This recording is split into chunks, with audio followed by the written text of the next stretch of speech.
Okay. Arun, thank you for the question. I heard somewhere that while patent help you secure your technology and shows ownership, it puts the idea and technology out there, making it susceptible to duplication copying. What are your thoughts on this? See, Arun, I think to some extent, if it is out there, it is out there when you're also producing your technology in the market. Like for example, let's say if you created a new kind of circuitry for better charging, right? Now you have two options. You don't go for patent, and you put that product in the market. Now I reverse engineer it, and then I file a patent around it. Of course, if you feel that it is not reverse engineerable, like Maggi masala or a Coke formula, then of course it makes sense not to patent. It's also an IP.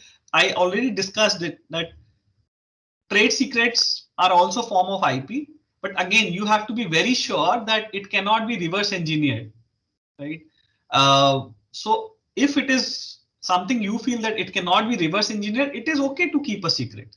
But if you feel that people will copy if I put it on the patent, it's also gives you a right to go after them and say, hey, you have copied my stuff.